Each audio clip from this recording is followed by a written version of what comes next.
What's up, everybody? Welcome back to another Fall Obsession podcast episode brought to you guys by our friends over at Hoot Camo. My name is Sam Thrash. I'm your show host over here. Appreciate you guys pressing play on another one of our episodes. This week, have a returning guest to the show, although it has been a very, very long time since she was on the show.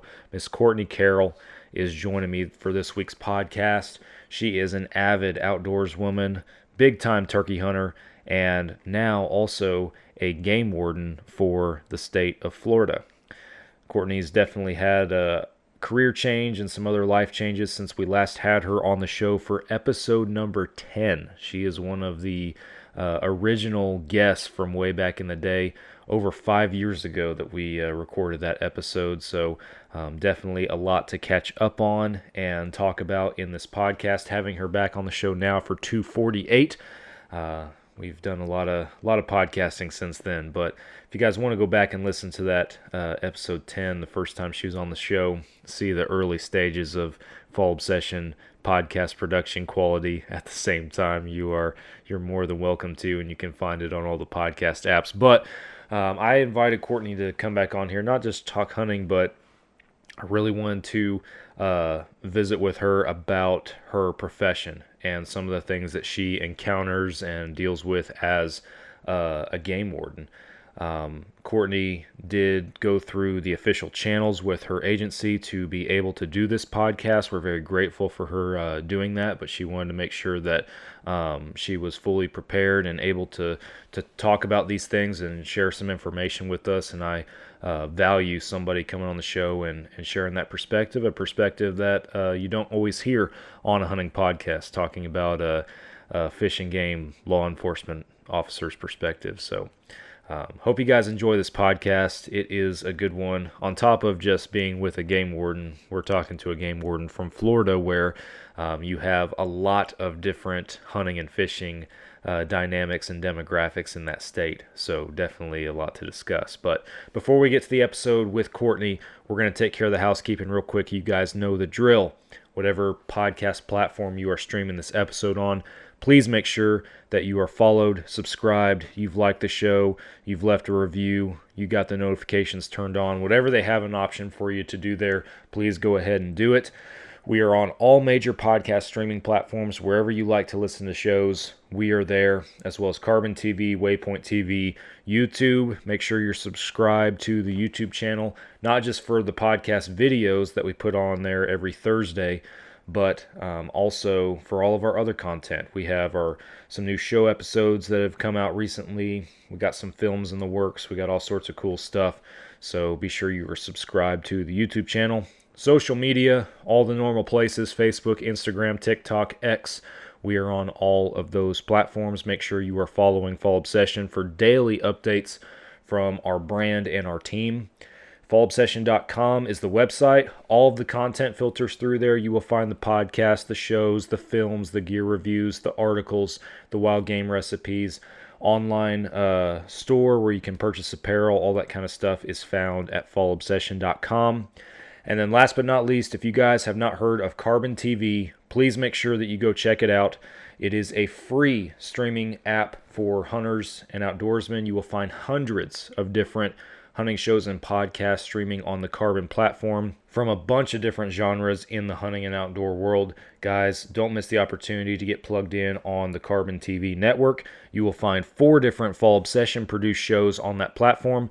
This podcast, our staff-inspired video podcast series called Couch Chats, is on Carbon TV, as well as our 2 different hunting shows, Texas Dirt and Midwest Mindset. Guys, go check out Carbon TV and start streaming today.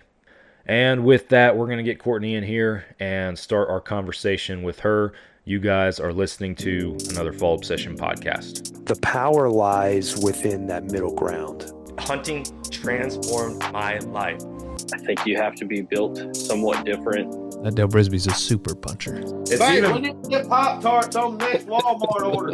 I'm serious. Because to come into this country and stay dedicated to that, it was pretty awesome. If it's only for one, then you've done your job. We have to do what's right for the wildlife, and that's our responsibility as hunters. Fall Obsession Podcast. Welcome back, everybody, to another Fall Obsession podcast episode driven by Hoot Camo. I'm Sam Thrash, your show host, and my guest this week is a returning guest, technically, to the show, but it has been a long time since she was with us, Miss Courtney Carroll. Welcome back to Fall Obsession podcast. Thank you so much for having me. This will be a good catch-up session. Oh, yeah. I'm excited. I've been looking forward to this. We were just talking about it before we started recording. A lot's changed on both of our ends, Fall Obsession and your end personally, coming into this thing, and we'll get into some of that. But I am going to draw attention to the obvious for those watching the video version is you are the first guest to show up wearing the same shirt as me. That's never happened before, so appreciate the support of the Fall Obsession brand. Of course. Well, honestly, it's one of my favorite bow hunting shirts. I wear it all the time. Since y'all sent it to me for doing the last podcast, I love it. That's awesome. I love to hear it. This is, as well, one of my favorite t-shirts. Just a clean, comfortable look, and yeah, reflects everything I love about bow hunting and this brand. So yeah, it's a good choice. Well, just like I said, it's a lot's changed since we had you on the show before, and if our listeners are curious, it's episode 10 is when you were on the show. This is 248. So we've had a lot of podcasts recorded in between then, and if anyone goes back and listens to that other episode, they'll probably hear a different quality of audio and production standpoint, from Fall Obsession's side. But for listeners who don't know who you are, tell us a little bit about yourself and how you got into hunting in the outdoors. Yeah, of course. Well, let me just backtrack a little bit. Sure. You don't really need to go listen to episode 10. I feel like so much has changed since then. I'm a totally different hunter, but there still is some good educational moments in there. But no, I've learned a ton since then. That was 5 years ago or something? Yeah, 5 years ago. Mm-hmm. So, a little bit about me and how I got into hunting. My dad, he was a really big hunter. So growing up, grew up mostly deer hunting. So through archery, muzzleloader, rifle, and deer dog hunting. I don't know if y'all have that in Texas at all. But it's just a different season, during rifle where you have a pack of hounds and they chase the deer out of the woods and, you shoot it. Yeah. So grew up dog hunting, loved it. Totally different nowadays. Things have totally advanced with GPS collars and stuff like that. Oh yeah. But turkey hunting, I didn't really get into until, 2017.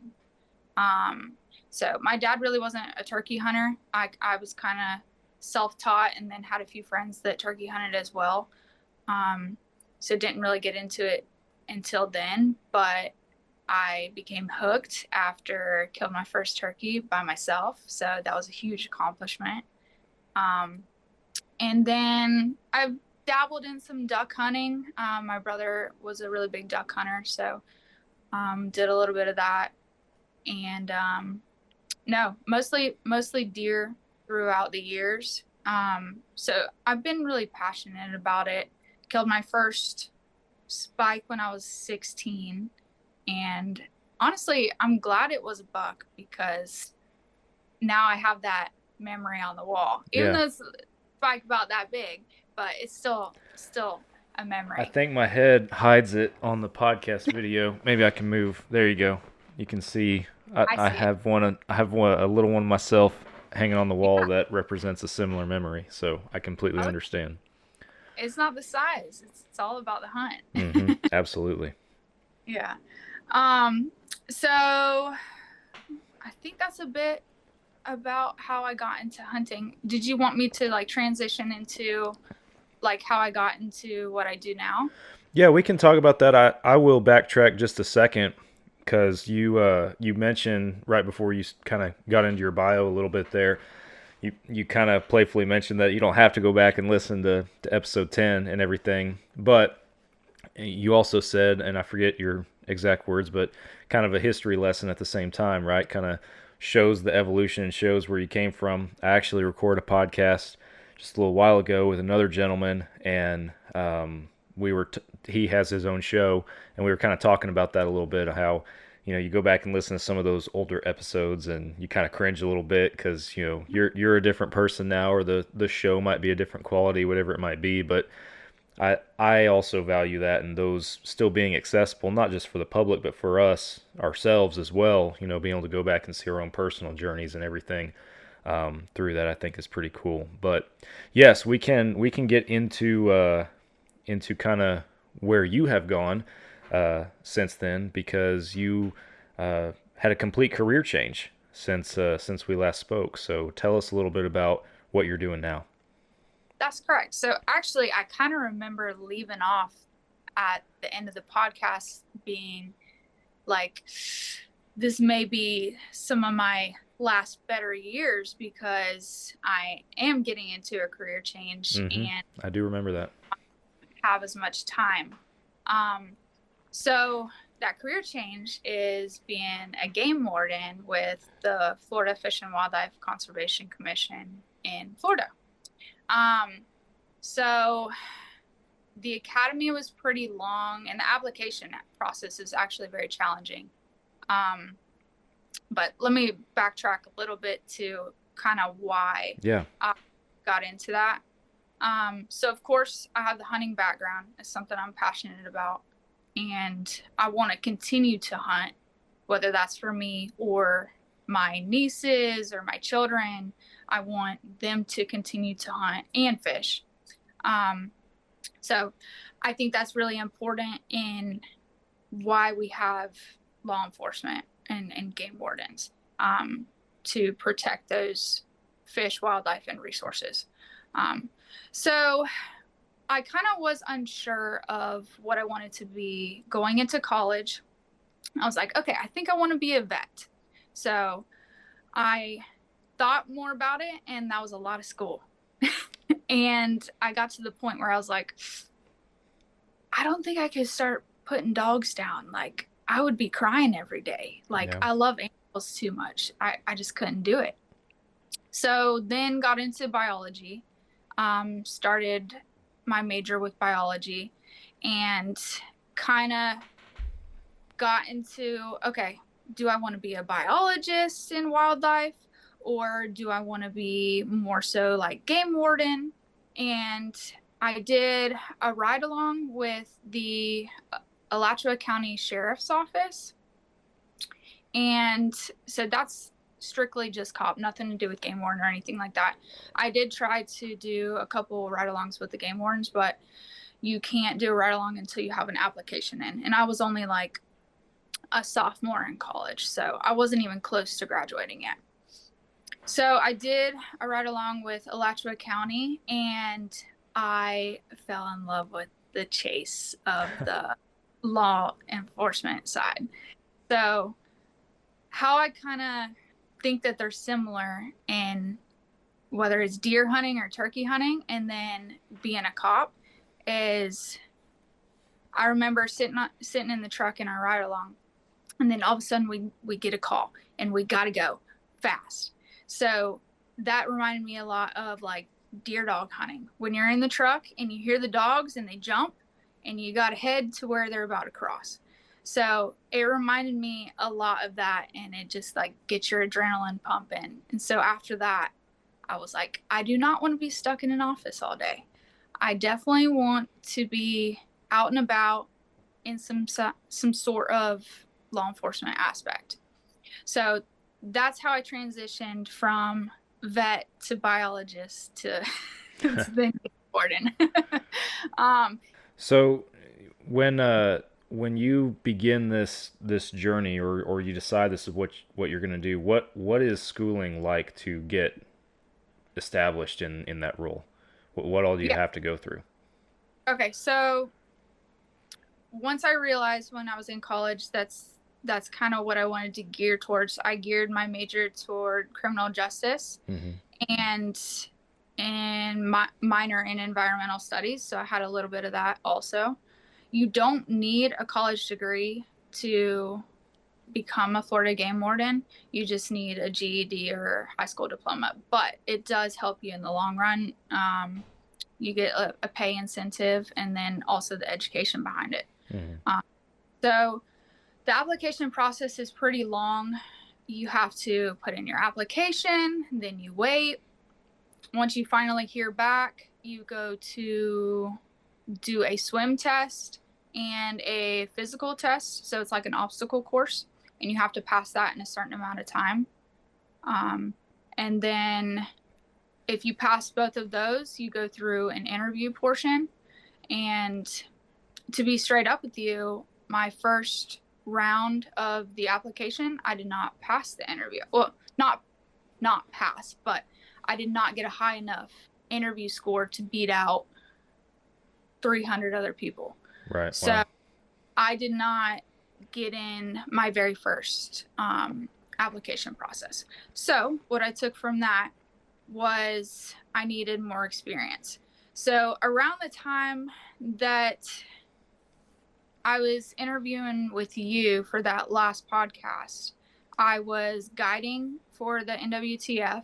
So getting some community service hours and experience, to be honest with you. And then I was also doing some other community service stuff. So that helped a lot with my resume. I also did a few more ride-alongs. That helped a lot, and practiced on my interview portion. So I went through second round and got through the interview portion. Then you have a psychological exam, and then a background investigation. And then once you pass all of that, they'll call you with an offer for a county. And the very first offer that they offered me was Monroe County, which is down in the Keys. And that was my worst fear because I did not know how to drive a boat. I didn't know the difference between a lane snapper and a mutton snapper. There was a lot that I did not know. I came from the woods. I did not grow up around a lot of saltwater stuff. So this was my dream job.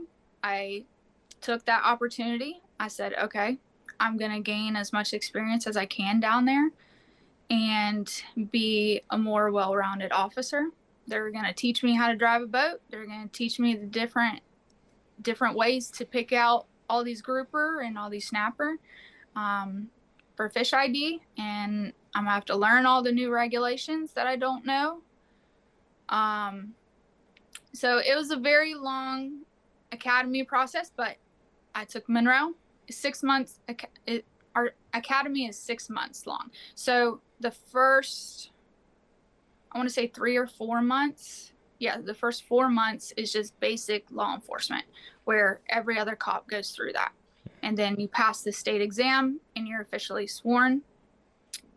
And then we have like the last 2 months is what we call the breakout portion. So that is going to be specific to FWC. So that will go over man tracking, search and rescue, vessel operations, like all the stuff that we need to know that every other cop doesn't need to know. So that was the academy. And then once you get out of the academy, you have actually a field training portion. And I want to say the field training portion was 2 months, although it felt like a lot longer. Where basically you have 3 or 4 other officers that have already been in that county for a while, and they're there to train you. Yeah. So like the first couple weeks, you're just sitting and watching, and you may like drive the boat a little bit. You might do a couple stops, but for the most part, you're just looking and watching at how things are done. And then the middle portion is going to be you getting more in depth, you getting your feet wet and more stuff. And then lastly, the third portion is the shadow phase, where they're just watching you and you're doing everything. So that field training portion is probably where you get the most experience out of everything. Hey guys, sorry to cut y'all off from the conversation. We'll get back to it in just a second, but first I want to tell you guys about Hoot Camo. Hoot Camo is one of the best camouflage brands out there for the blue-collar hunter. The prices, you can't beat them. The patterns are extremely versatile. They work in so many different environments. I have worn Hoot Camo hunting whitetails, hogs, and turkeys down here in the hardwoods, the mesquites, the scrub brush of Texas. I've worn it in the flatland plains of eastern Colorado hunting mule deer. I've even worn it in the mountains of central Idaho hunting elk. It works in so many different places. It is extremely high quality gear, extremely warm, holds up well against the elements. You cannot beat it. Go to hootcamo.com, use the code FallObsession15 on your next order, no matter how big or small it is, and check out everything that Hoot Camo has on there for you guys. So yeah, and then I was down in Monroe County for 2 years. Yeah, got to cut your teeth a little bit down there, so that's awesome. So I know when you kind of mentioned this back when we recorded 5 years ago, and like, hey, this is a possibility. One of the things that you mentioned at the time was that I don't know how it's going to affect my future hunting opportunities. So what is that like for a game warden who is, enforcing the law on one side, but also enjoys to hunt? Like, as far as the schedule, those opportunities, what's that like? It was tough to start out with. I know definitely during the FTO process, when I was still in training, you can't really take leave at all, because that is your main focus. And I totally understood that. And honestly, you're so stressed and you have so much that you're trying to learn at one time. Like, I mean, you can't really take time off. You got to stay focused. So then after I got off probation, living in the Keys, it really wasn't that bad because you didn't have to work hunting season. There is no hunting down there. So it wasn't mandatory that I worked opening day of turkey or I worked opening day of deer. I could take off and go back home and hunt. So it was a lot easier there. But now that I've transitioned to an inland county in north central Florida, it's tough not being able to hunt on opening mornings. Not saying that you can't. Right. You can, but I am still a go-getter at this point. Yeah. I'm 5 years in. I'm still ready to go and make cases. And honestly, I think I get as much of an adrenaline rush working it than I do actually hunting. But to also answer your question, our schedule allows us 3 days off. We work 4 days, so 4 tens, and then 3 days off. Okay. So depending on the schedule, those 3 days off, I can go hunt. It's not too bad. Yeah, that ain't bad at all. I'm a fireman, so I understand the luxury of a schedule like that. I go in for 48 hours and then I'm off for 96. So that 96 during hunting season can give you a lot of opportunities. I don't know how our Texas game wardens schedules work. I do know that the county that our hunting property is in only has one game warden assigned to it, and it is a very heavily hunted county, and that dude is always busy. That's about the extent of what I know. We abide by the law, and because of that, we don't ever see him, and we just, like, every time, the couple of times I have had to call him for an issue, it's always been, yeah, I'm kind of busy right now, so. Yeah. So. Well, that's a question I got to ask you. Sure. Because I'm sure you're up almost all night when you're on shift. So say the next day is opening morning. Do you stay up all night and then go hunt all the next morning? Normally I don't go hunting after I get off. If I am that worried about hunting on an opening day, then it either needs to fall somewhere in the middle of that 96 off, or I need to take leave time of some sort to facilitate that happening. I will say, like for whitetail down here in Texas, our archery season opens a month before the general season, which is any weapon. But that's the month of October essentially. It opens the last weekend in September. And in Texas, it is still so stinking hot. I don't remember the last time I hunted the actual like opening day, opening morning of bow season.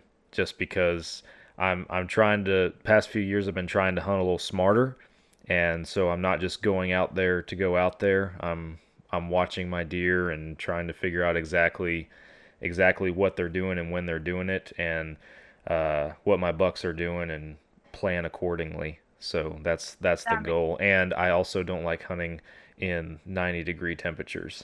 That's not as enjoyable for me. So normally I wait.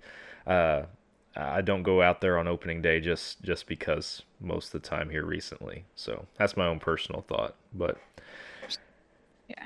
I've also had that itch before where it's like I gotta get out there, and I know what that feels like too. You've waited so long for opening day that you gotta get out there, and if that is the case, then I'll try to set myself up for does or something like that, and maybe not walk all over my my prime buck spots that I'm waiting for just yet. So yeah. Well, actually, I have a pretty cool story for you. Let's go. Not to brag too much, but brag away. This is the place to do it.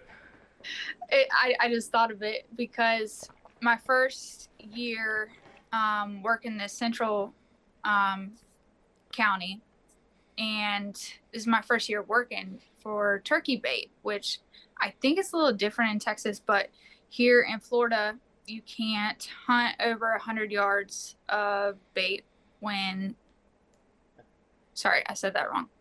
You can't hunt within 100 yards of any bait station when you're hunting for turkey. Okay. So, I mean, it's like crack. It's easy to kill them over bait here. So, this is my very first year working it, and I found a spot that was like perfect. It butted up right next to this wildlife management area that no one really goes into because it's not hunted, it's not allowed to be hunted, and nobody walks through it.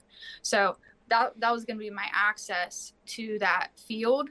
And what they had was they had a gravity feeder with cracked corn, and then they had a ground blind 20 yards from the feeder. So I said, okay, this is going to be a done deal. Open in the morning, they're going to come there and hunt it 100%.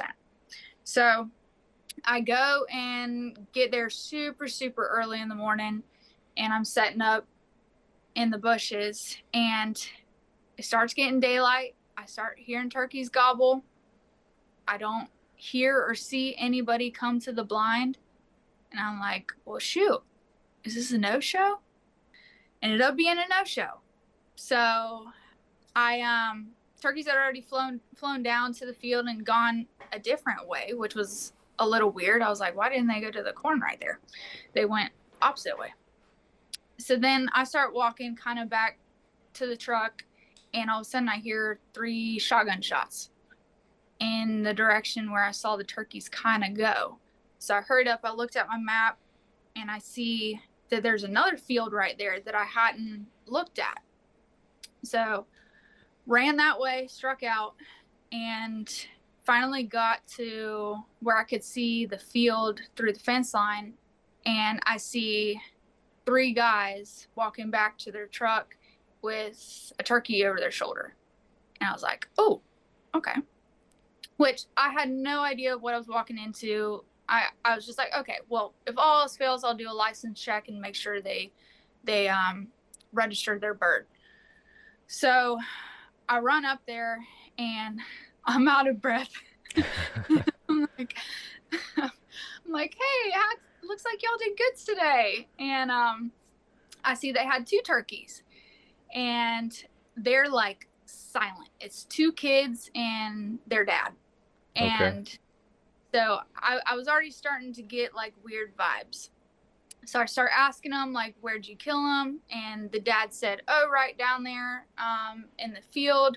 We were 100 yards away from the corn. And I was like, oh, okay. So the fact that he just automatically said that piqued my interest a little bit. Yeah. So I start going over their licensing and making sure they register the bird, which they hadn't done yet. Which in Florida, you're supposed to do that. We don't have tags, like physical tags. What you're supposed to do is on your phone or either a printed out version, you're supposed to register that bird. And it's super simple to do before you even move it. Yeah. And so I asked the dad, I told the kids to just stay right there. I think one was a minor and the other one was over 18. So I was just like, y'all just stay here. I'll have your dad take me down here and show me where y'all shot him. And so one thing that I thought was weird when we were walking down there, the dad had mentioned he picked up one of the shells and had it in his pocket. Or 2 of the shells. And I remember hearing 3 shots. So I'm like, okay, I know there's another shell somewhere and maybe in the gun, who knows? So thank goodness I grew up, or I have experience hunting, because I'm curious, what are some of the things you would look for in like a crime scene of trying to figure out where a bird was shot? Well, based on what you just said, right? Okay, there could be another shell laying on the ground somewhere. I don't know exactly what kind of terrain or brush, or I guess you said they're in a field essentially, but depending on where the hunters were at, I would expect there to be some sort of sign on the ground that they'd been standing or sitting somewhere. Wherever the bird was, probably feathers, right? Feathers, or maybe a little bit of blood, something like that. Yeah, those are the first things that come to mind. Just me as I'm not a detective or a game warden or anything, but I think y'all do some detective work in what you do for sure. But nothing crazy, but I'm sure you know about a wad also. Oh yeah. So that'll tell you exactly pretty much where a bird was shot or where they were aiming. So the dad brings me down to the field, and I see in the back corner of the field, I see the feeder and I see a ground blind right next to it. So he shows me on this side of the field, there's a couple trees right here, which there was no cover whatsoever. So me being a turkey hunter, I'm like, 2 kids sitting here, they ain't gonna be still right here. Yeah. There's no cover whatsoever. So I start looking around, and I don't see any like imprints of where somebody would be sitting, like you said. And if you're sitting there for even 30 minutes, there's going to be a little bit of an imprint or kicked around some leaves or something like that. So I didn't see any of that whatsoever. So I kept asking him, I was like, is it right here? And he kept looking around. And so I started looking in the field. I don't see any feathers. I don't see anything. So then as I'm like looking around, he finally says, okay, they shot him from the blind. I told him not to sit there, but they did. So I go over there, and blood on the ground, feathers on the ground, found the wad. And then the other ejected shell was actually in the ground blind. So that put them in the ground blind shooting 20 yards from the feeder. So that was one of my very first bait cases. That was all pretty much luck. I just happened to be at the right place at the right time. Yeah. And they're like, we almost got away with it. What was funny was the first thing he said to me, he said, where did you come from? Because the closest road was nowhere near where they were. And obviously I didn't have my truck parked out in front of their house either.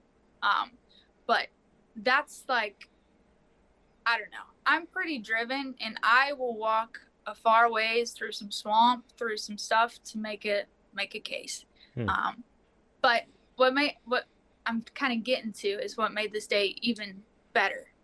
So make my first turkey case. And then I was like, because I had worked a very, very early morning. So I want to say I got off work around 1 o'clock. And I was like, well, it's opening day of turkey season and I'm not really super tired. Let me go see if I can just go call a turkey in the woods and kill one. So I go out there and do my first sequence. And honestly, at this point, I'm just like relaxing. Like I had already had the best day ever. So and then do my second sequence and I hear a gobble directly behind me. And I'm like, are you joking me right now? So I get ready and it's not one tom, but it's two toms. And they come in perfectly to my decoys. And I waited till their heads lined up perfect and shot them. So Wow. like, how crazy is that That's I could awesome. go work, make a case, and then go tag out on opening morning. That is really, really cool. Yeah. So, and then I took a pretty good nap after that. Yeah. Yeah. I'd imagine so. So, like in a date like that, right? Opening day of whatever species seasons are obviously you can't. Well, and I mean you can maybe shed some more light on how it works, but I can't imagine that you're trying to or able to without cause scope out a bunch of private property or stuff for wherever some fishy stuff might be going on. You might be able to elaborate more on that. But are you guys actively looking for those spots to kind of post up on opening mornings and opening days to, you know, I don't know. What do you look for to try and figure out where that's going to happen? I guess that's what I'm getting at. Yeah, so I can't give away all of my secrets. Yeah, don't give away all the secrets. But to be honest with you, how I found this spot, not where I made the case, but the original spot was I got up in our helicopter and we have a pilot. And so we flew over some of the county and I mean, that's easy to see, a feeder and a ground blind in a field. I think we ended up finding 3 or 4 spots and that one just looked the most promising to me. And plus I had a better way of accessing it through public land. Hey folks, if you guys are in the North Texas area like I am, then you need to go to Bear River Archery and Pro Shop in Van Alstyne, Texas. Justin and the guys up there have an incredible operation set up. They will take great care of you and all of your archery needs. They are the official bow shop in North Texas, a Fall Obsession. I love going there, and I'm picky. If you guys know me, I am very selective on who I let work on my bow. I will let Justin work on my bow. They do great stuff. Check out Bear River Archery and let them know that Fall Obsession sent you. Where, I mean, it's hard to hide our trucks. So that was just the best idea for me to do. Gotcha. Mm-hmm. So, kind of the other, as I rambled on to get to that question, the other question I kind of formed in my mind being, for private property and everything, how does it, what are y'all's restrictions, limitations to be able to enter private property for various reasons? What's that look like for a game warden? Because I've heard that I think it's game wardens and like livestock commission officers, for the most part, in a lot of states, are able to go places and have access to areas, properties that your normal police officer or sheriff deputy might not be able to. Is that true? That is true. I know some things might be changing soon in Florida, as I've heard they have in other states. But as of right now, we don't like to push the limits. I don't like walking on people's property. I wouldn't want somebody on my property. Right. So, but if I know that it's a lease or a hunt club or just a tract of land that looks like it might be hunted, yeah, I mean, we can look for turkey bait specifically. We don't, I mean, because it's legal to bait deer here. So that's not what we're looking for. Right. We're looking for, during turkey season, turkey bait is what we're looking for. Gotcha. Okay. So some of these, kind of moving through some of the other outline points that I have here for you, I did want to ask you about, kind of specific to Florida. You have what I imagine most states have more than I probably realize. Texas probably has more than I'm just consciously thinking about, but you have such a wide range of, wildlife demographics, right? From, what you have roaming around the woods to what you have in the waters, in lakes, and then, I mean, I have, excuse me, I haven't even asked how it works with anything deep sea fishing, how involved you guys get in that. But what's that look like from a game warden's perspective out there? Like, it's to me, it's a lot of stuff that you got to be well versed in, and I imagine you're probably more in tune with what's relevant to your assignment. But how does that look in a general sense? Yeah, so exactly what you said. Like, you learn to know what to know based on what county you work, and what area you work. But just for an example, I brought this to show you the thickness of our statutes and admin codes. That is a huge book. All have to. That's insane. Oh, wow. So obviously, nobody knows everything. But if we need to know something, I mean, sometimes we got to look it up. It is what it is. But for the most part, like, the main things that you run into, that you pretty much know by heart. And me growing up with it, that helped a lot, just knowing the regulations already. So to get into, like, kind of what all we encompass, so we have statewide jurisdiction, and a little bit different, I think, than most game wardens is we also have an agreement with the National Marine Fisheries and the U.S. Fish and Wildlife Service. So we're federally deputized. So that allows us to not only enforce state laws, but also the federal laws as well. So that comes into play with federal fisheries. So anything past 3 nautical miles out is going to be federal waters, and there's different regulations in federal waters. So we got to be able to enforce those as well. And then, of course, the federal duck stamp. There's the Lacey Act. Are you familiar with the Lacey Act? You can go through it. I am not super familiar with it. I kind of have a superficial understanding, I would say. So basically, it just prevents, say, for example, someone in Florida killed a turkey out of season and they're from Georgia and they transported it back to Georgia. We can then follow them and they can still be criminally charged for that, even though it's now no longer now in Florida. And same vice versa. If it was killed illegally in Georgia and then came to Florida, same thing. Okay. So that helps us a lot, not only with just like things killed illegally, but also like the wildlife trade as well. Gotcha. Another thing that's federally regulated by us is the endangered species, of course, and then Marine Mammal Protection Act, and then the Magnuson-Stevenson Act, which that's just basically all of the federal fish regulations. Gotcha. Mm-hmm. So have you ever worked anything or like offshore, kind of in that deep sea fishing category, or? Yeah, so we did a lot of that when we were in the Keys.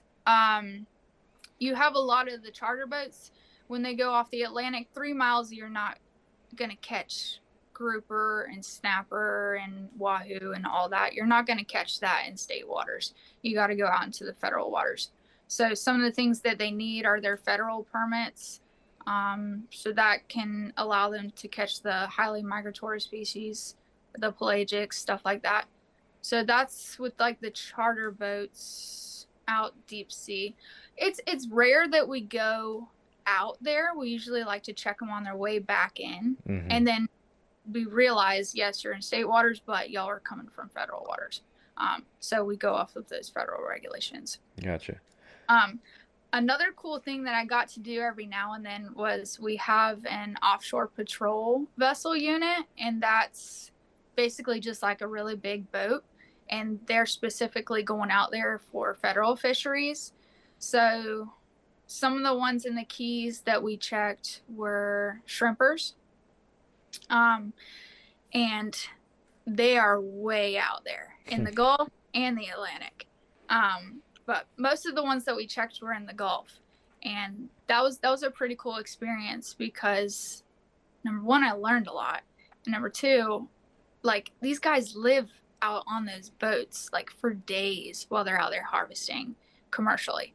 So it's pretty cool to see how everything works. Yeah, I would imagine so. Mm-hmm. What would be any other circumstances that would require y'all to go out there? Would it be like if you got a specific call about a tip about an issue or something? Because I understand it's a whole lot more beneficial to check them when they're coming back. So Correct. I mean, search and rescues. Sometimes we got to go out there. Most of the time, Coast Guard will take care of that, though. They're mostly federal, and honestly, we worked pretty hand in hand with Coast Guard and Border Patrol down there in the Keys. Like, we all pretty much worked together. Towards the end of being stationed in the Keys, there were a lot of migrants coming in by boat, whether it be from Haiti or Cuba, I think is what it was. Either Haiti or Cubans. So it's amazing how they make these boats. It's insane. There was one boat that made landfall in Key Largo, and it had close to 200 Haitian migrants on it. Oh, wow. It was insane. So, I mean, when it comes to those, I mean, unfortunately, the Keys is still dealing with it. We still have deployments that go down there and help with the migrant mission. But our main mission is public safety in that aspect. That's pretty much Coast Guard's baby and Border Patrol's baby. Whatever they want to do with them, we're just making sure nobody drowns and nobody dies. Gotcha. Okay. Yeah. Mm-hmm. Very neat. It's always interesting. There's all these little, I don't know, getting to talk to so many people on a show, I get to dive into some stuff that just, I don't know, never really crossed my mind before. And yeah, things that you see that most folks just don't even really think about in their everyday lives. So it's interesting. Exactly. And actually, we just stopped doing the Operation Lone Star deployments, but we were being deployed to Texas on the border, and helping them out with their migrant crisis. Your fish and wildlife officers were being deployed? Really? Mm-hmm. I did not know that. Yeah. That's crazy. Helping out on the airboats on river they were on. But whatever the river that borders, you might know better than I do. Oh, I do know. I should be able to say this off the top of my head, but golly, now you're making me look bad. So, I do want to ask about, and we were kind of exchanging some notes on this before we were the Rio Grande. Golly, I should have known that off the top of my head. Golly, I had to figure it out. We were talking kind of beforehand about some notes and discussion points and everything, kind of helping prep you for the episode. But you had mentioned wildlife conflict calls and kind of talking a little bit about that. First off, and this is not just for our listeners, this is for me too. Explain to us what constitutes a wildlife conflict call. What is that? So it's anything to do with wildlife, not domesticated animals, whether it is a sighting, it's an attack. We get those calls. So, for example, I went to a call about an alligator attacking a dog. And that's just something we got to investigate. So we go there, we take pictures of the wound, if there is any wound, we take pictures of the area, and then we get with the biologist. We work hand in hand with the biologist because they want all of that attack data or sighting data. There's not always a report with a sighting, but anything attack-wise on a person or livestock or any animal, they want reports on that. So it could be anything from an alligator, a bear, a coyote, raccoon, a squirrel. I've had a crow. Yeah, it could be anything. Okay. So I'm guessing that in those situations, obviously, if you guys get called to an animal attack, an animal bite, or something like that from an alligator, you are probably showing up, I would imagine, after that attacking animal has left. I'm assuming that there are situations where if that's not the case, the fish and game officers are allowed to take that animal regardless of season, right? Am I thinking correctly on that? Or are y'all trying to capture it and do something more along those lines? So specifically when it comes to alligators, we can capture it and then we'll see what SNAP wants to do. So SNAP is our statewide alligator program, our nuisance program. And we have specific trappers that are paid to come out here and either relocate them or dispose of them. And they have the right to do that. I mean, we are trained to wrestle alligators, but I've only done that with a few small ones. Anything bigger than 6 foot, SNAP is going to be called. But anything less than that, it's most of the time something we can handle. It honestly just depends on the situation. Like, for example, the one that I went to where it attacked the dog, and she lives on a lake. So obviously I'm not about to go swimming to go look for this alligator. So that's going to be SNAP. So they have all the right tools and everything that they need to trap that gator. And then I'm assuming they harvest it because it's considered a nuisance alligator at that point because it's attacking dogs. Gotcha. Okay. Is there any kind of species, whether it's on land or in water, in Florida, that you would say you get more calls and issues about than any other? To be honest, gopher tortoises. Gopher tortoises. Okay. How so? So, I don't know if you know much about gopher tortoises. I do not. But they like to burrow in sandy areas. And their burrows are pretty specific. And they don't go in the water. They're not turtles, they're tortoises. And people like to build and clear property over top of them. So that's one of the main issues that we get is people either clearing property without a permit or building property without a permit. So they need specific permits through us to either relocate a certain amount of them or have permission to do whatever clearing or building they're going to do. Gotcha. But it's daily, I hear, in bordering counties, which, I mean, I feel bad for them. Yeah, that's not one that I would expect. I think most people, just novice and just at the surface level, would probably expect it to have something to do with a gator or snakes or something else that you think of more immediately when you think of Florida. So right. I mean, I guess secondly would be deer. Just whether it's being hit by a car or just dead on the side of the road. I mean, sometimes we got to go put them down and dispose of them. So Hey guys, Trophy Edits is a Fall Obsession podcast partner. We all have mounts on our walls that represent a significant moment, a significant harvest in the woods for each and every one of us, and photographs can do the same. I'm sure you guys have pictures from years past, hunting with loved ones or being in the woods with family and friends that also represent those big moments. And what Trophy Edits does is they showcase those moments for you guys. Just absolutely make your pictures explode and to the level that you guys can put them on the wall and also have that memory forever represented in your home, your office, your man cave, whatever it might be.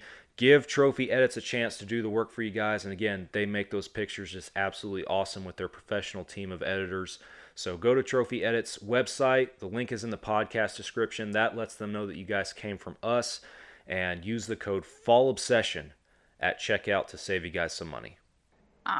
It's probably my least favorite part of the job. Yeah, no, that would be challenging for sure. So, this next question I wanted to ask, it's kind of gonna probably end up being a long-winded question on my side of things, but I wanted to talk about kind of a balance between ethics and legality when it comes to, hunting laws, regulations, having to, like, being an enforcer of such. And I don't know, maybe there's some comparable things in Florida you can share, but I'll give a Texas example for starters. One of the laws that just absolutely irks me is majority of counties in the state of Texas have what we call antler restrictions for a whitetail deer, meaning that I either have to shoot a deer that is this big or this small, right? And that's Texas's way of basically cutting out everything in the middle to where, the up and coming bucks have a chance to get bigger. It's their blanket rule essentially to try and keep the guys who are, if it's brown, it's down mentality from just wiping out our whitetail population. I have an issue with that because the mature side of that range is they have to have an inside spread on their antlers of 13 inches or greater in the state of Texas, or outside their ears is how Texas tells you to gauge it. Or they have to be a small deer with basically like a spike, and they have a way of, determining that too. So if I have a huge buck that just goes straight up and doesn't ever get any width, he can be a mature deer, but he's illegal. He'll walk his entire life he'll keep spreading those genes as well into the gene pool just because in the state of Texas he's not legal. That's where I feel like Texas lacks a healthy balance between kind of an ethical and legal standpoint, if you will. At least that's one thing that affects me. There may be something comparable in Florida, but as a law enforcement officer, how often are you having to deal with people like me who have an issue with the legality side because it doesn't align with what they see as ethical, I guess, if that question makes sense. I'm trying to think. The only one that I can think maybe that would be similar is redfish has changed a little bit. I think our antler restrictions for deer, at least in the zone that I'm familiar with, they're better than what they were. They used to only be 5 inches, so right above the ears, and it's good. Now they have upped it to a 10-inch main beam or 3 points on one side with every point being at least an inch, which I think it's not mature, but you're not killing a 1-year-old. So I've seen a lot more bucks because I hunt public land as well. So I've seen a lot more bucks that are bigger because of those new antler restrictions. Florida doesn't have too many big deer, but it's not bad.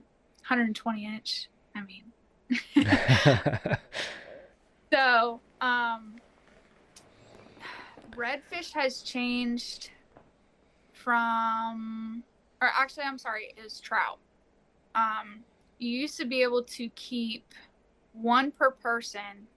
It's considered like a trophy catch over 20 inches. Now they've changed it to one per vessel over 20 inches as a trophy catch.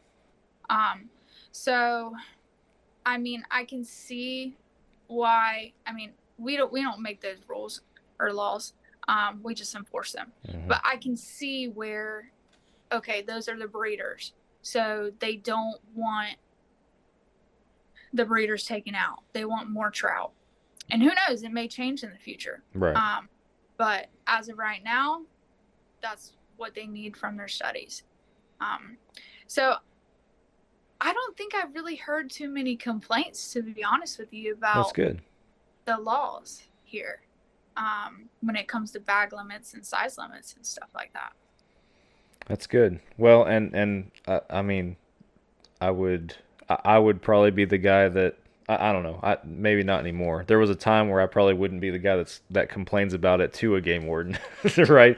But at the same time, like as a hunter and as a hunter who has matured, it's definitely a question that I've asked a game warden, like, hey, what's the deal with this? Why can't we do this? And they, at least here in Texas, like my game warden doesn't really have an answer, or maybe just doesn't care to answer. But yeah. No, I'm the same way. We are not the brains behind these laws and regulations. Right, exactly. So are there any other areas where like you surprised me with and maybe I read something about it and just didn't realize it, but you surprised me telling me that Florida was sending y'all's game wardens to Texas down to the border on the Rio. Let me, since I now remember it.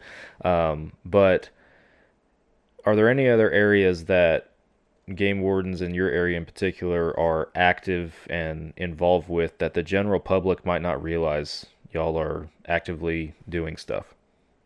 So not only critical incidents or deployments like that, but natural disasters are huge. So any hurricane deployments, I know we did a deployment with this last hurricane that went through. I want to say it went through South Carolina or Georgia. Mm-hmm. It went straight up through almost Panhandle area.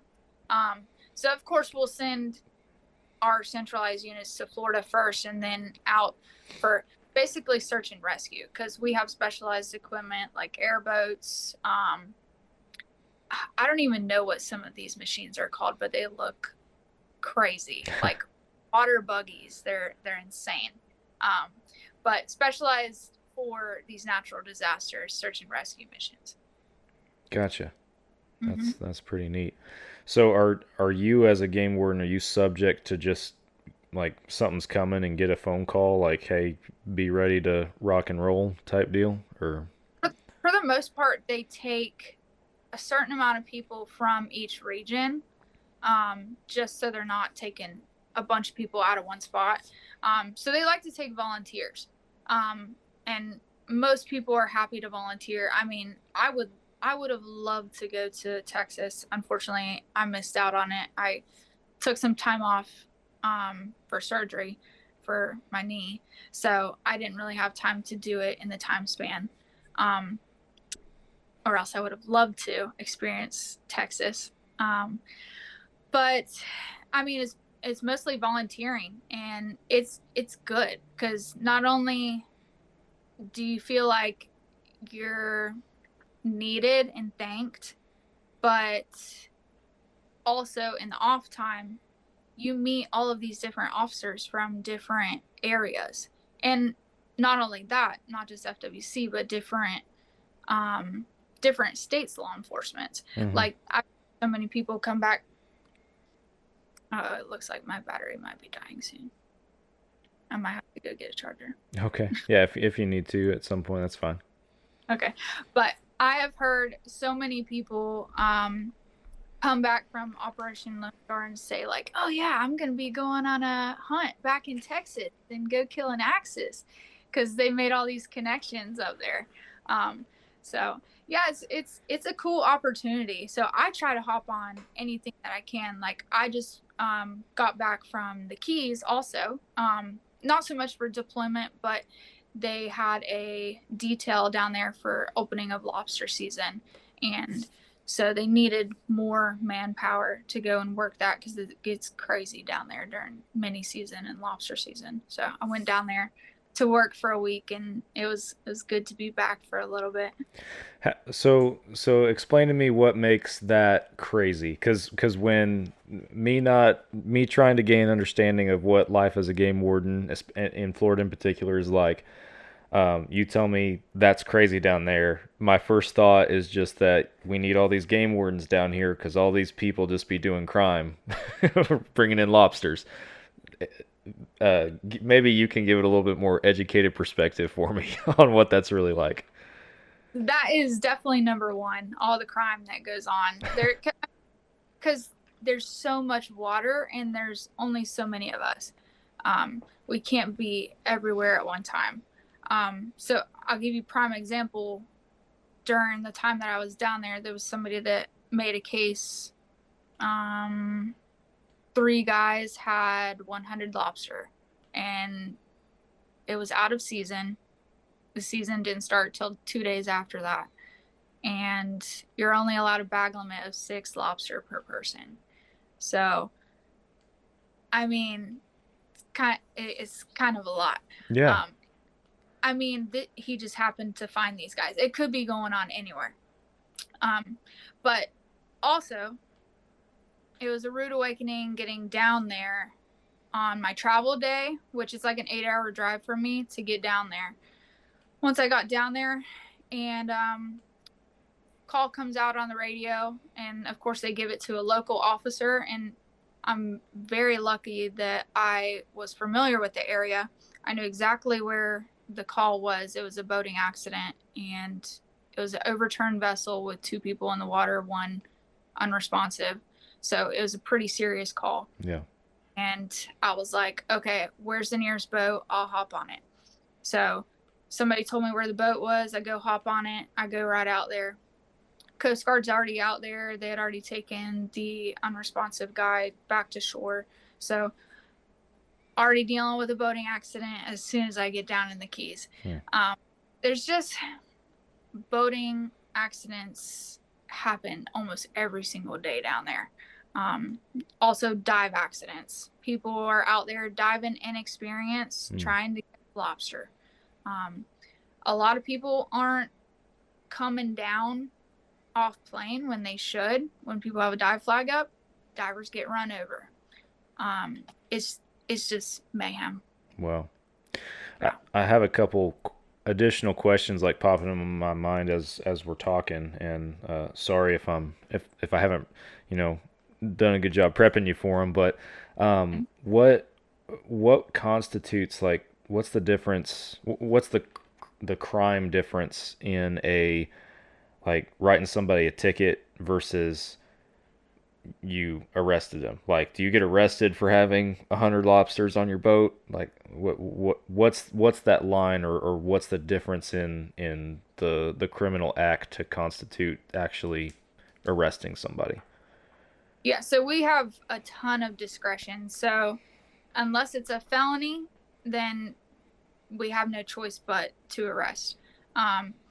But any misdemeanor crime, which most of our resource crimes, anything fish, wildlife, that's going to be a misdemeanor, whether it's over the bag or undersized or out of season. So with lobster is the one thing that we can charge per lobster. So it's a misdemeanor per lobster. But if, say, for example, you kill 2 out of season turkeys, you can't do 2 charges. It's just 1 charge out of season. So with our discretion, we have a few options. One, you can give a warning if it constitutes a warning. I mean, I have given plenty of them. More egregious crimes like the 100 lobster and you're trying to hide them in your vehicle, that's gonna either get a notice to appear in court, So basically, you give them a piece of paper, they sign it, and they have a court date that they got to show up for. And basically, the judge takes it from there and don't really decide anything. And then the third option is you could take them to jail. So we try not to do that. There are some like exceptions where you have to arrest versus a notice to appear in court. So that's going to be if they have no ties to the community. So say they're down from Pennsylvania and they're not going to come back for their court date. I mean, you do still have the option to give them a notice to appear. It's not saying you have to, but like, who are you really looking at? Are they going to show up for the court date is the main question. So then the second is going to be, have they previously failed to appear for a court date? So if they have that history already that they're not going to show up to court, they're probably not going to show up to court. Let's see, there was a couple other ones. I think I wrote them down. That's interesting and cool that they give y'all, I mean, I think it's a good thing that they give y'all some discretion to make those determinations and everything. It allows y'all to, I know I brought up ethics a little while ago, but it kind of allows you guys to incorporate ethics a little bit into what you're doing and the people you're interacting with, which I support. I think it's a good thing. Mm-hmm. Yeah. I mean, prime example of, everybody does things differently, and I have definitely grown in my discretion. I used to be pretty harsh, and that's how I was kind of trained, is they got a violation, you address it with a ticket. But I've learned a lot, and prime example, that same turkey season that I made that case, the very next morning I went and sat at the original spot thinking, okay, maybe they'll show up for day 2. So what do you know? They showed up for day 2. And I went out there and checked him and everything. And the guy is prior military. He's never hunted a day in his life other than with a guide. And the guide didn't tell him anything. So this was his first time ever hunting by himself. And hey guys, thanks for listening to the show. Hope you guys are enjoying it. There's so many different places that you guys can tune in to Fall Obsession Podcast, and one of them is the Outdoor Call Radio app. Outdoors Dan from Respect the Game TV, he created an app that you can download on any device where you can stream hunting shows and podcasts on a loop every single day. Our show, Fall Obsession Podcast, plays on that loop on Mondays. That's the same day as our new publications on the other apps. And there's also tons of other hunting shows and podcasts on there that you guys can listen to. Go download the Outdoor Call Radio app today. It is free. You can start streaming immediately. And be sure that you follow their Facebook page, because Outdoors Dan does some live radio shows throughout the week. And even if you are not local to those radio stations, his broadcasts are shared on his Facebook Live. It's Outdoors Dan and the Outdoor Call Radio app. Go download it today. 5 years in, I can kind of read people and tell when they're telling me the truth or not. So although this was kind of like one thing that most people would not write warnings for, I was like, okay, I think this justifies a warning, and I don't think he's ever going to do it again. He just needed some education on it. He's not going to hunt turkeys over bait ever again. Yeah. So, I mean, I'm very thankful that we have all that discretion and we don't have to be so harsh. Yeah, absolutely. Do you ever have to deal with people, landowners, other hunters that are trying to take the law into their own hands? Yes, all the time. I can't think of a specific time off the top of my head where it went horribly wrong, like anybody holding somebody at gunpoint for me to get there or something like that. I think a lot of people want to, only way I can put it is if somebody was on my property hunting and they weren't supposed to be there, I would go yell at them. Yeah, absolutely. But from a game warden standpoint, I'm like, no, just leave them. Let me catch them. Yeah. So I mean, I can get both sides. But a lot of people don't understand that. Like, I can't get them for trespassing if I don't see it. Mm-hmm. So Yeah, I can understand that. We've had a few issues the couple times that we have had to call a game warden, or our game warden out where we're at has been when we first got this property 5 years ago. We were the first people to lease it for hunting in a long time. So we quickly learned that there were a few folks in the area that knew nobody hunted it. So there were a couple times we caught people out there that weren't supposed to be out there. And one in particular that the game warden was called about, a couple kids that weren't supposed to be out there, teenagers. And it was one of those deals where it's opening weekend and he's like, "Hey, I'm busy. I ain't making it out there. Like, tell me." And I mean, maybe this makes sense to you, maybe not. I doubt nothing against him. I just doubt that he had time to do anything with it. He was like, "Get a vehicle description and a plate." And like, he said, "That's the best I can tell you, dude, because I'm not making it out there." So we've had to deal with them in that sense. And then a couple years ago, my dad had his truck stolen out there on our property while he was hunting. So the game warden did get involved for that one, trying to help figure out where that guy was, and he eventually did get caught. But yeah, I've as a guy that has a hunting property and everything, I have encountered people out there. I have caught people trespassing and encountered them and told them to leave, and called the game warden later, or sometimes just not even called him at all. So felt like a couple times I felt like I got my point across. So and my dad has definitely been there, done that too. Yeah. It's hard to just, call and not do anything about it yourself. So I understand that. Yeah, nobody wants the game warden on their property anyways, so. No. Well, I'm going to try to finish these last few questions because we've been going longer than I realized we had. It's been a good conversation, but I wanted to ask you, what is the thing that you love the most about being a game warden? The freedom, but also the everyday is different. Like, never know what call you're going to get. Could be a boating accident. It could be a gopher tortoise call. It could be a grounded vessel. Could be something at 100. It could be something at 0 that you don't really want to deal with. But I don't know. Every day, I swear I learn something new. Yeah, it's crazy. I can relate. That's how I feel about my profession as well. I could not sit at a desk and do the same thing every day. I like showing up to work and having to be ready for anything, but not knowing what's about to happen. So it's right. I enjoy that part. What's a unique?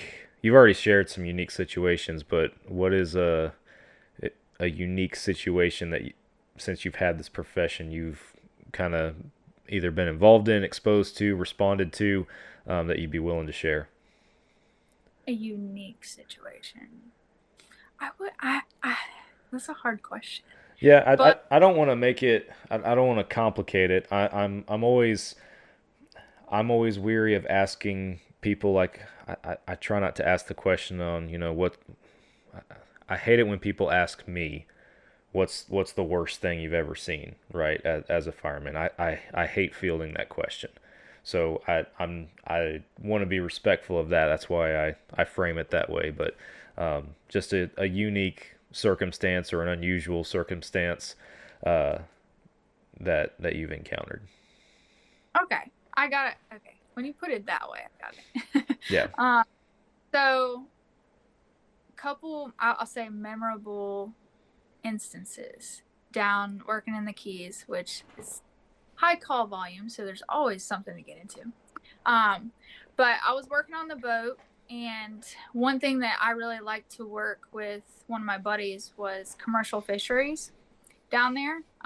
So there's these commercial fishermen that harvest stone crab and lobster commercially, and some of them are great, some of them are not so great.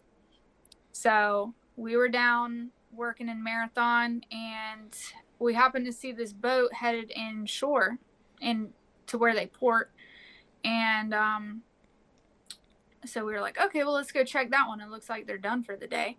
And when they're done for the day, they're not allowed any undersized lobster. But if they were still working traps, they are allowed a certain number of lobster undersized, because they like to stock their traps with undersized lobster when they put them back in the water. But these guys clearly looked like they were headed back to port. So we were like, okay, perfect. So we start heading towards them, and we're in a marked unit.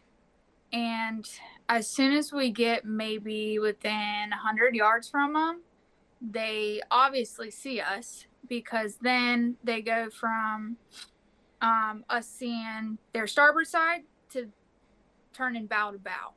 And I know exactly what that means. They're dumping stuff off the back of the boat, because when their bow is facing us, we can't see what's happening behind that. So I whip it around, and as soon as we whipped it around, we can see somebody off the port side dumping a 5-gallon bucket. Don't know what was in the 5-gallon bucket. We tried to mark it with a marker and have our dive team come out there and look for evidence of whatever they dumped. But we ended up doing a full inspection and finding, I want to say, like 50 or so undersized lobster, and then some undersized stone crab claws as well. So for a commercial business to be keeping and hiding all of these undersized products, it's not a great look, because this is what for a living. They know the regulations. So yeah, that was a pretty good case. And we never found out what they dumped. If we had found out that they dumped saltwater products of any kind, then that would be considered a felony. So we got them on a bunch of misdemeanors. It is what it is. But that was a more memorable case, because we finally got some of the bad guys that we were after. Yeah. And then let's see. It was one of the nights that there were some migrants coming in on a Cuban chug, and it was a pretty big chug. I want to say there was at least 100 people on it. Or actually, yeah, it was Haitians. So they were coming straight basically towards a sandbar, and it was right before sunset. Coast Guard was out there, Border Patrol was out there. Coast Guard is doing warning shots. Coast Guard's trying to cut their sail, because they had a sail. That's all they're basically using to get Haiti to the Keys, which is insane. Wow. I don't know how long that trip takes, but I'm out on that. Wow. So, and they're like jam packed, like maybe this much room in between people. It's crazy. So Coast Guard's trying to give them life jackets, and they're not taking the life jackets, and they're basically kind of being somewhat aggressive towards us. So we're kind of on standby, just trying to make sure, because we know as soon as they hit that sandbar, they're going to all start swimming towards shore, and they're at least 100 yards from shore. So again, our main mission is just to ensure public safety and making sure nobody's drowning, nobody's getting hit by a boat or anything like that. So of course they hit the sandbar, they figure out they're not really going anywhere, and Coast Guard's trying to get like them on their boat. They're like, nope. They think that once they get to land, they're good. I don't really know what happens from there. Yeah. But we then start seeing them flood into the water. And this is like 100 people jumping into the water. Half of them don't have life jackets. We're trying to give them life jackets. They're pushing them away. We'll pull up to one of them, swim into shore, and say, hey, get on our boat. Because we're trying to help them out. We don't want them to like struggle. Right. And they're saying, no. So we're like, okay, fine. We'll just sit here and we'll just like make sure everybody's okay. We're not going to force somebody to get onto our boat. So then all of a sudden, there's a big bridge that was right there. All of a sudden, we start seeing some of them go under the bridge. And once you go past that bridge, you're going to the Gulf. Like, there's no more land that you're going to. So you better swim against that current and come back or get on our boat. So we tried to tell them that, and they finally realized that, and they were being swept away by the current. They couldn't swim hard enough to get back. And so they finally got onto our boat. We ended up picking up, I want to say 5 or 6 that had been swept under the bridge and giving them life jackets. And then, so I had a trainee at the time. I was training somebody. And so I was just telling him, hey, I'm going to drive the boat because this is a pretty serious situation. I don't want you to run somebody over. Let me do the boat handling. So pick up 6 of them, and then all of a sudden I see one of them starts foaming at the mouth, and I'm like, great. So luckily we had EMS stationed like right there, so we haul butt into there and get them looked at, and turns out he's just faking it. Oh. Because he wanted to get onto land. He didn't want to go back to wherever he came from. But no, I mean, it's a good feeling knowing that we saved maybe 6 of them from being swept away to the middle of nowhere. Yeah. So that was another crazy night. Yeah. That's crazy. Yeah. Is it like circumstances like this? Is this kind of one of those deals where, like, once you, and maybe not necessarily the folks coming from Haiti, but I mean, you talked about, you know, the fishing boat before that and everything, and is this one of those deals where, like, once you get a bust or get a case out there, one time, it kind of sets the precedent maybe for some other people that have been doing the same thing that kind of get their act together because they don't want to get busted? Is that a theme, or is there just always stuff happening, you feel like? Oh, there's always stuff happening. Okay, I figured. They just know there's only so many of us, and I feel like they were starting to pick up on what shifts that we were working. So they know when to go and do stuff and how to get away with it. Yeah. Mm-hmm. Yeah, people will find a way, that's for sure. Well, the last question that I want to ask relevant to your profession and everything is if you have any advice for anyone else out there, maybe Florida or maybe any state just in general terms, that are interested in becoming a game warden. If you got anything you'd like to pass on.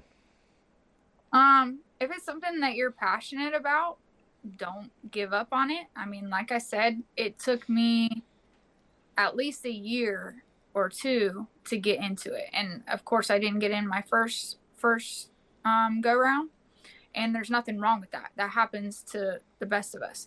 So don't let that be the reason that you don't keep trying. Mm-hmm.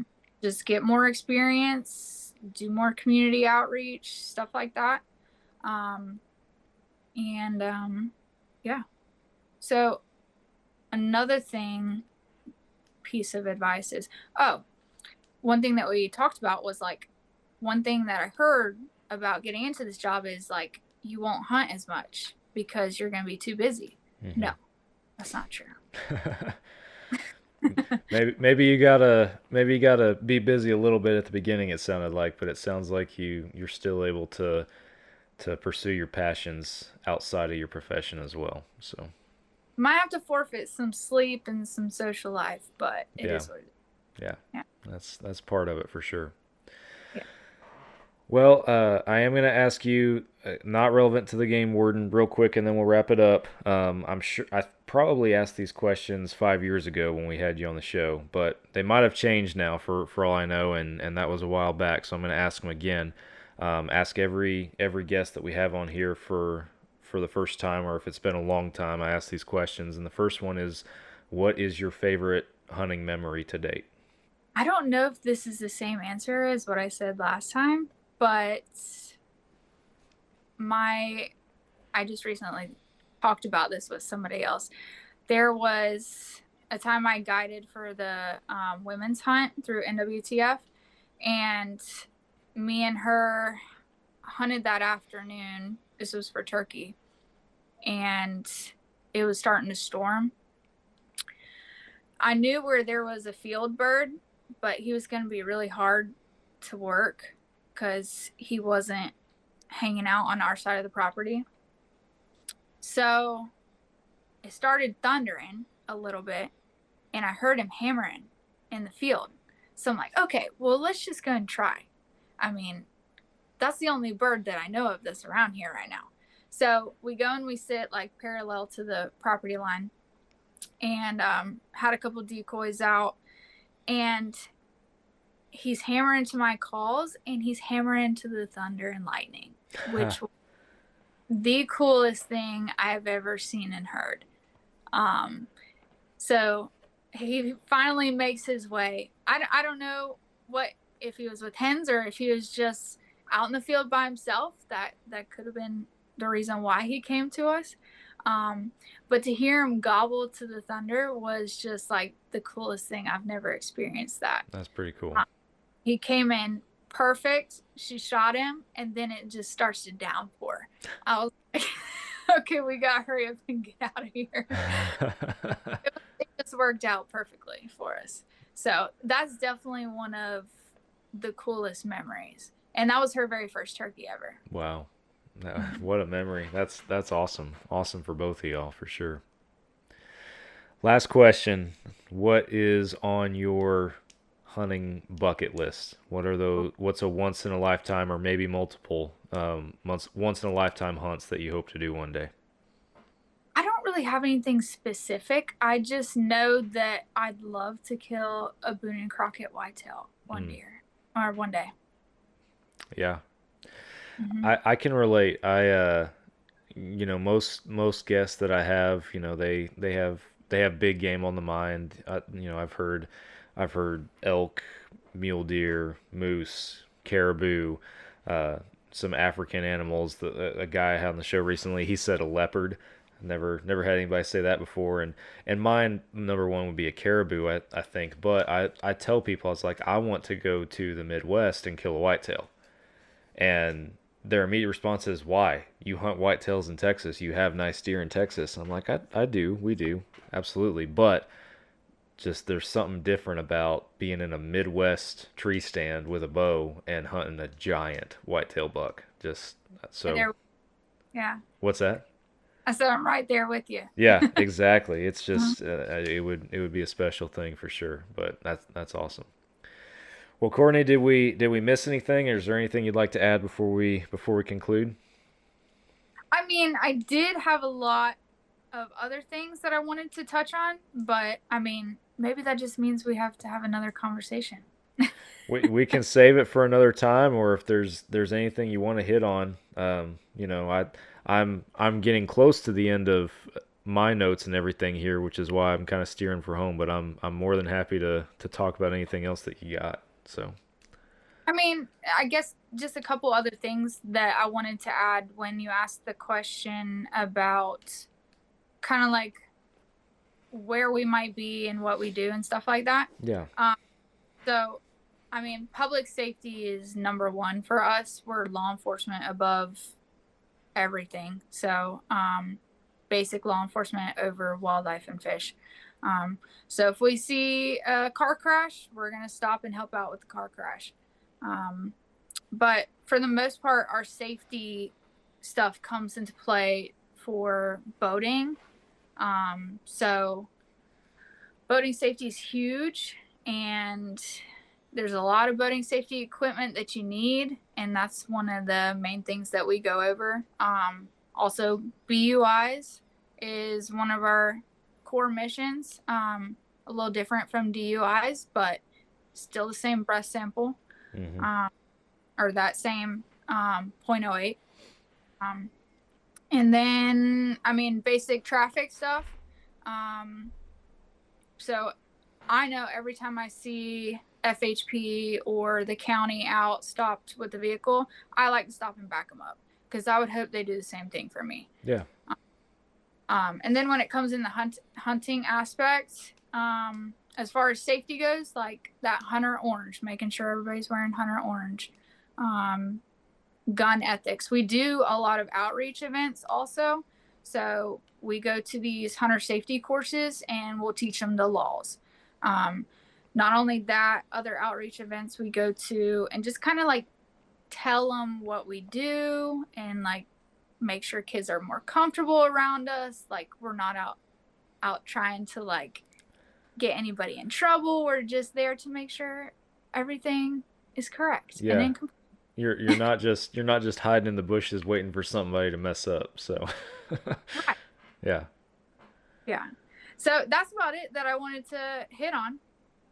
That's good. I'm glad you did. I'm glad you stopped me because that is good perspective for everyone because I'm sure there are folks out there who might not get along with their local game warden for whatever reason. Doesn't mean they did something bad, but maybe they just don't connect very well and have a bad taste in their mouth for a game warden. But at the end of the day, you guys are doing a whole lot more than just enforcing fish and game laws. So, and that's good perspective to share. I appreciate you doing that. So, thank you. No, I get it, and I was going to mention this also is like even me being a game warden, when I go and hunt out of state, like if I see a game warden, my heart starts beating a little quick.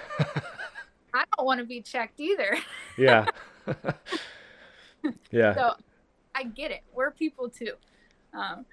Yeah. I'm the same way. Like if I kill a deer and I pull in the processor and I see his truck sitting there, I'm like, oh, did I do everything right? Did I fill out my license the right way? Did I do all right? And Texas right now is like, you talked at the beginning about Florida and y'all having everything like online based now, electronic based for your tagging and accountability system for your game. Texas is doing that, but they're not only doing that. They still you can do that, or you can do like the physical tags on the animal. Oh. Like they haven't gone one way or the other yet. So I feel like for me, that's like in my mind, it would just add confusion. Like I feel like it should be one or the other, but yeah, I don't know. I don't know why that's the way that they're doing it, but sounds a little more difficult to enforce also. Yeah, that would be my thought from y'all's perspective, but yeah, that's been interesting. I remember because I still hunt with my dad. I remember the first time he saw my buddy Nick like filling it out on his phone, he was mind blown. He was like, "What are you doing? Like, you're tagging your deer on your phone?" He couldn't believe it. So yeah. Uh-huh. Well, Courtney, thank you very much for coming back on the show. And we won't wait 5 years before we do it again this next time. So that's good. Thank you so much for having me. I appreciate it. Absolutely. Well, for our listeners, thank you all for tuning in to another Fall Obsession podcast. I will be back with you guys again next week. Catch you then.